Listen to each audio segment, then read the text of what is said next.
So guys welcome back to new another vlog. અને મિત્રો 365માં થાય છે 122 નંબરનો વ્લોગ છે.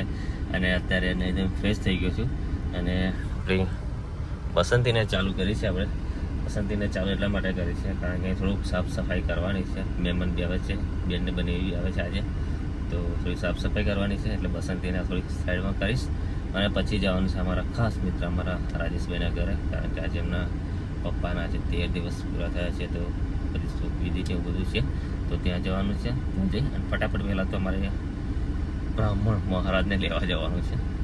વાસદ છે, વાસદ લેવા જઈશ.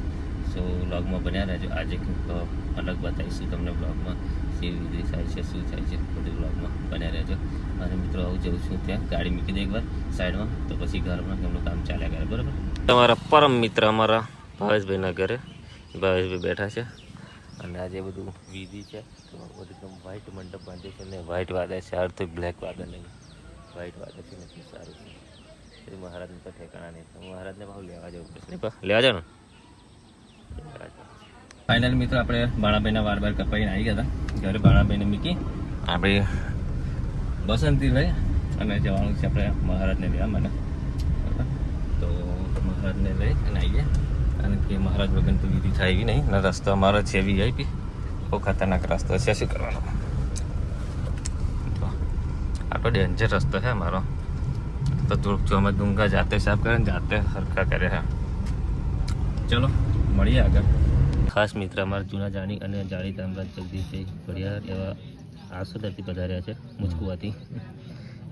બરાબર. અમારા હસમુખભાઈના ખાસ કારીગર બધા બેઠા છે. આ ના અમારા કમલેશભાઈ છે. શું કેવું કમલેશભાઈ તમારે કશું? ના, અમારે કશું નથી. તાપ કેવો લાગે? તાપ તો જબર લાગે, પણ તમે પેલા ચકલાનું પાણી મેળવા દો. ચકલાનું પાણી મેળવ ક્યાં હોય?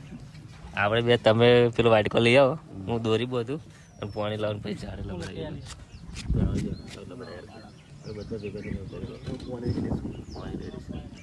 ચકલાનો પીડો ને મોણો પીડો મળ્યો.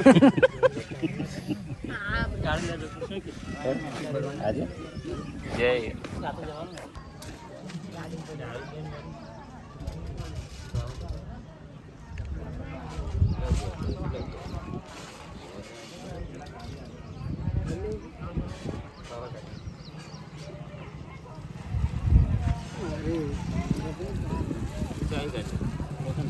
તો મિત્રો જવાનું હતું અમારા રાજેશભાઈના સાસરીમાં. એમના જે સાસરીમાંથી આવ્યા છે એમને મીકવા માટે, બટ એટલી બધી વાર થઈ.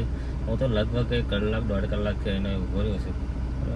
અને એ લોકો ત્યાં ઊભા રહે છે, દેખે છે દાદા ત્યાં ઊભા રહે છે, હું ઊભો રહ્યો છું. મારે જવાનું છે, આણંદ છે, ઉતાવળ એવું તો કહેવાય ને. ચલો ચલો ફટાફટ મૂકીને આવું, મહેમાન છે આવશે શાંતિથી, એટલા માટે રાહ જોઈએ અને બેઠો છે. આવે એટલે નીકળીએ, ખબર નહીં ક્યારે આવશે, જલ્દી આવી જશે. સારું.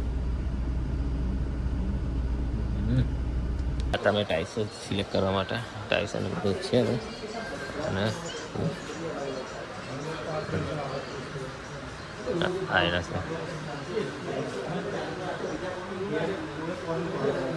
છે રાતના વાગ્યા છે 9 અને હું ના ભાણાભાઈ ગયા હતા આપણું હેલિકોપ્ટર લેવા માટે.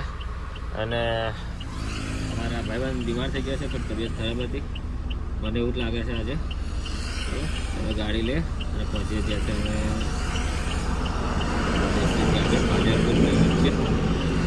બની આવે છે ગાડીની ચાવી, અર્ટિગાની ચાવી લેવાની, એટલા માટે ઊભા રહ્યા છે. સો આજના વ્લોગમાં આટલું જ છે. મળીશું એક નવો વ્લોગ સાથે. ત્યાં સુધી